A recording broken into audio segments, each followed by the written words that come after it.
everybody. Welcome to Wednesday. I'm Jeremy Cordeaux. Peter Clayton's behind the camera, and the Court of Public Opinion is in session. We had I think it was a downloading, or maybe it was an uploading problem on Monday.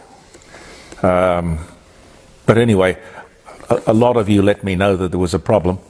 I just hope that everybody heard that wonderful Kathy Mattea song, the Battle Hymn of Love, that you put in expertly, Pete. Thanks, Jeremy. I have to say, I've got something very, very special surprise for you at the end of this show. So you're not going to tell me up front? I'm not going to tell you, but you will, and your listeners will love it. Okay. I thought the one you put on yesterday, that was Emmylou Harris, wasn't it? Yes. Oh, I thought it was lovely. When I was yours and you were mine. Yeah. Can you still get that? I believe, I would think so, yes. Because Emmylou Harris looked so young. Yes, that was off her 13th album, so it's going back a while now, early 90s I think, but... Great voice, wonderful song. I take it she wrote it. Mm-hmm. Yep. No, just beautiful. I mean, it just brings tears to your eyes. It's just lovely. Just beautiful, beautiful music.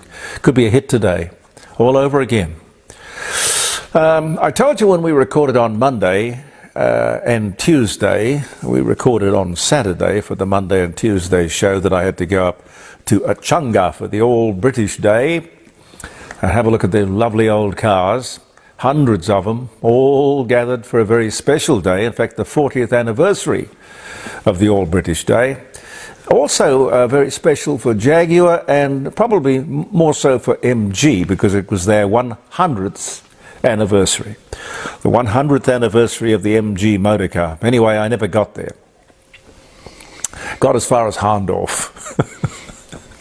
I took the old blue 1969 Rolls Royce, which would sort of, she's 50, isn't it? 55. Beautiful day. I thought, not too hot, not too cold. Perfect day. Get out and stretch her legs. Anyway, then we got to Hahndorf. Strong smell of something burning. That's not a good sign. Not a good sign. And then the smoke started pouring out from underneath the bonnet. Do you call it a bonnet or a hood?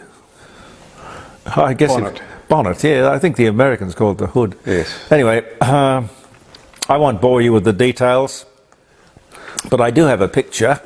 Perhaps you could stick this in when you're uploading or downloading or something, Pete. Yes, we can put it in here. I would like to thank the RAA and Hills Towing for coming to our rescue. Needless to say, we didn't make it to Echunga. Next year we will. We'll get the national accounts later on today. That's the GDP, gross domestic product. My guess it's going to be pretty close to flatlining. We don't want it to slip into negative growth, 2/4 of that, and that's where you are. You're in a recession. England, Japan, New Zealand, already there. Let's not join them. I think they were talking about a 1.8 to 2% growth, but I think it'll be flatter than that. The first of 5 mobile phone cameras are being installed in Adelaide at the moment. This surprised me, they expect to raise $20 million every year. Look, I hate fines and I hate revenue raising, but the mobile phone is, or can be, a terrible, sometimes tragic distraction. So just don't, if you're in the car, touch the damn thing. Just leave it. I mean, even if you've got it and you put it through your Apple phone system, if you've got one of those in the car, it sometimes disconnects, and the temptation is to put your hand down and see what's wrong. Don't do it. ASEAN came to Australia. Southeast Asian countries all gathered.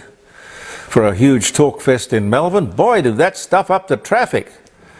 You know, they had hundreds of police cars and motorcyclists. And of course they had some demonstrators too.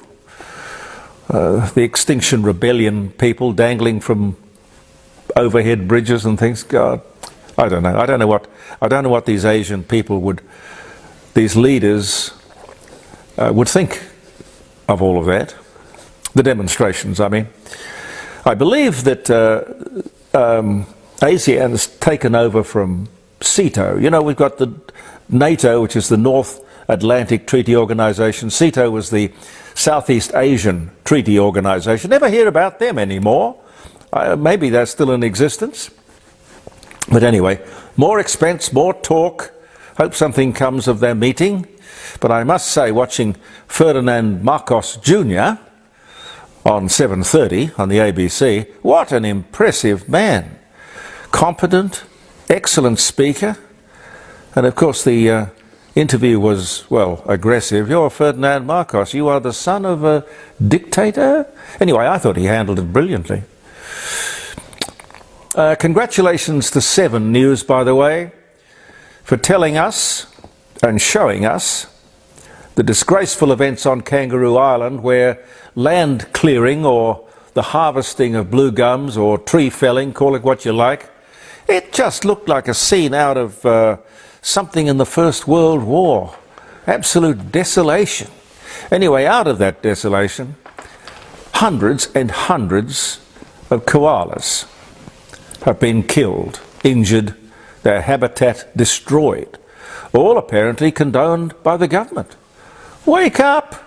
Please, wake up! This footage of deforestation, all counter to all of the climate change nonsense.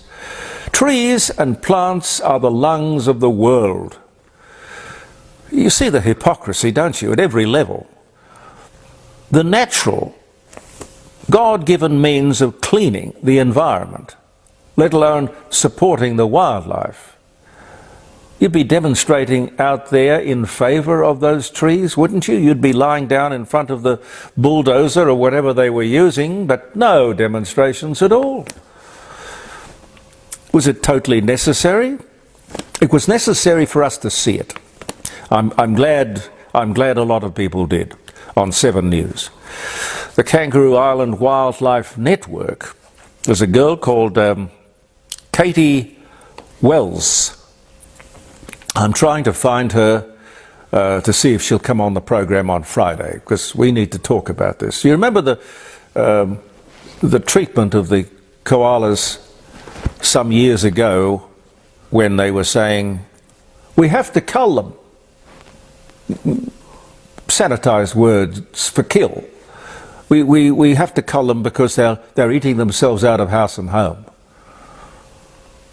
You know, it was a terrible time where these people just tried to justify the mass slaughter of koalas, hoping there wouldn't be a camera team there to report on it. Let me remind you quickly about the Rising Sun on Bridge Street at Kensington. Grant, who's owned it for years, and Jim Elder's wonderful art gallery, our 2 great sponsors, 2 wonderful South Australian institutions, the Rising Sun and Jim Elder's art gallery. Now, if you're here in Adelaide, maybe you're visiting, I don't know, but if you want a beautiful night out, beautiful food, atmosphere, it's the oldest inn or roadhouse in South Australia, the Rising Sun. It's not far from the hustle and bustle of the city. It's a little gem hidden away on a tranquil little street called Bridge Street at Kensington, just off Kensington Road. The building's heritage listed, handmade bricks, open fires, oozes old world charm, warm inviting atmosphere, beautiful art on the walls, open fires as I say, but air conditioning, mod cons. You can, you'd enjoy dinner or lunch. Dinner is Monday through Saturday, lunch is Thursday through Sunday. I've been going there for years. And it's not just for lunch and dinner. They've got 5 different spaces available in various configurations for functions, events, birthday parties, wedding receptions, cocktail parties, corporate dues, indoor, outdoor dining. Check it out. You will love it. And they even have live music at the end of the month, the last Sunday of every month. Now here's the phone number, 8333 0721. Make a booking. The Rising Sun Inn at Kensington, built back in 1845. 8333 0721. Yep, that's the number. It is, it is. It looks like flu cases in Adelaide are out of control. Twice the number of cases compared to last year. Be a very good idea to check that your flu jabs are up to date.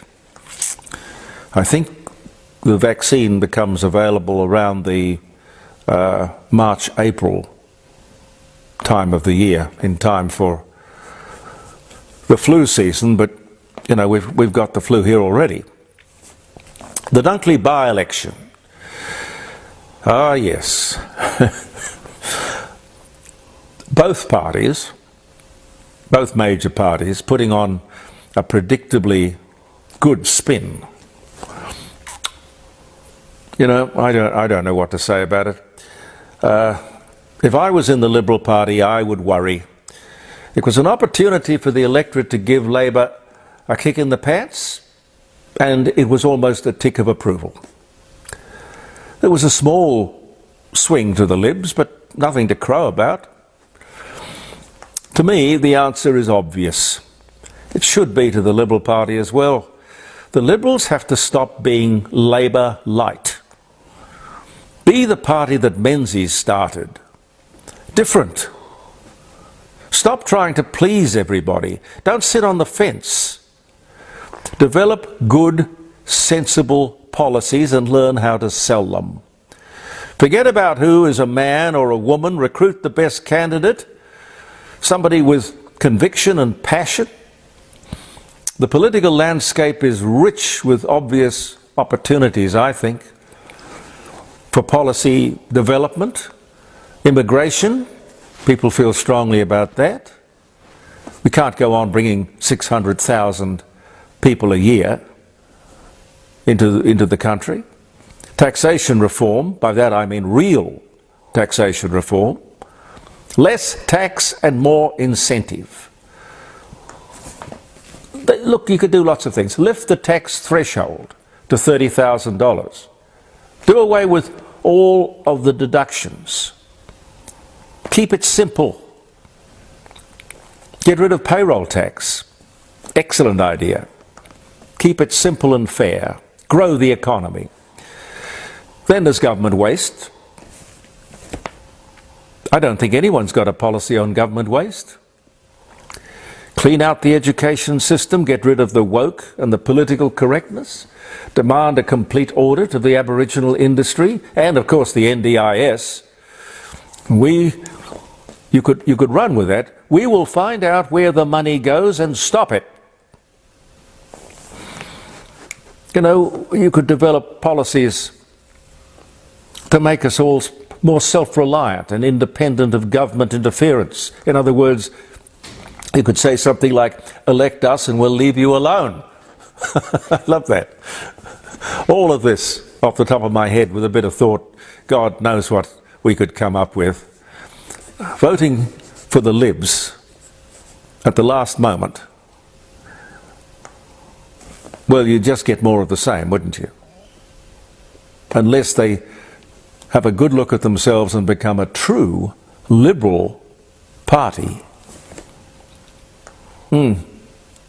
Anyway, what would I know? And with the by-election out of the way, oh yes, they wouldn't have brought this up before the by-election.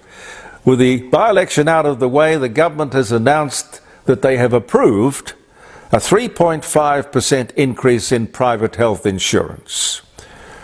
That is, the premiums. How does that all sit with, we'll help you with the cost of living? The advertising of electric cars continues in the face of rejection by, I was going to say all the major makers. There are some exceptions, not many. The local people, I guess, are scared stiff that they're going to get stuck with stock that is just not going to sell. No concern, of course, for the hapless purchaser. However, also, the government is spending our money here in South Australia to promote green steel. Have you noticed that? I think that's absolute nonsense. Hydrogen. Okay, hydrogen. Where? When? How? It's all pie in the sky. If we had a vigilant media, they'd be saying this sort of thing, and they would be also questioning the government on their hydrogen plans. What's going on? The truth of the matter is very simple. You can't make steel without thermal coal. True. It's that simple. They're telling lies and using our money to do so. It's a bit of a pity. Agriculture is up. Agriculture in Australia, farmers would be very happy, I would think. 6% up this year. Takes a lot to put a smile on a farmer's face. But that should do it. Farm harvests, particularly cropping, worth $85 billion this year. And if you include fishing and forestry, it's about $91 billion. Good rains have produced a pretty great season. Now, if only they could get the supermarkets to pay proper prices, I think they'd be laughing. Not only smiling, laughing, probably all the way to the bank. But when you think of the life of a farmer, they're never far from disaster. Floods, bushfires, mouse plagues. So when they get a good season, God bless them. Seems like every week there's a new beach survey. I don't know, what was it, 3 weeks ago, Pete? We were talking about Manly Beach getting a nod. Manly Beach in Sydney. Well, this time it's the Cordeaux Traveller magazine.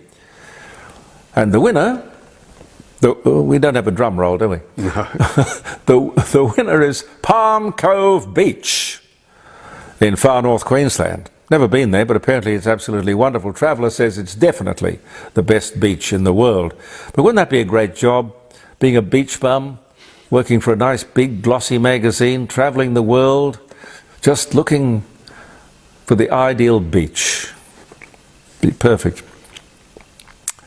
This is interesting, and then we'll get to some dates.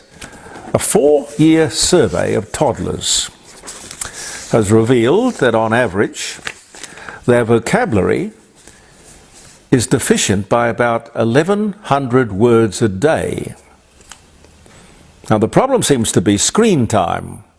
Too much time in front of a screen, where we should be talking to our little children and they talk to us. Too much time in front of the screen. They're only babies, but this is the time or stage of life which provides the foundation of a good vocabulary. Truly believe it. Now we've got, what have we got, the 6th? Yeah. Then I'll eagerly see what you've got prepared for us. Oh, it's special. It's special. Okay. Coming up, ladies and gentlemen, March 6, 1788, the British First Fleet arrives at Australian territory of Norfolk Island to found a convict settlement. It's now a tourist resort, isn't it, Norfolk Island? The Battle of the Alamo in 1836, after 13 days of fighting 1,500 Mexican soldiers, they overwhelmed the Texan defenders. I think there are about 182 of those patriots. William Travis, they were all killed. William Travis, 26, Jim Bowie, 39, Davy Crockett, 49. Texas sovereign and free. George Nissen of Cedar Rapids, Ohio, receives a patent for his invention, which was a trampoline. I've never seen the point. That was 1945. Yeah.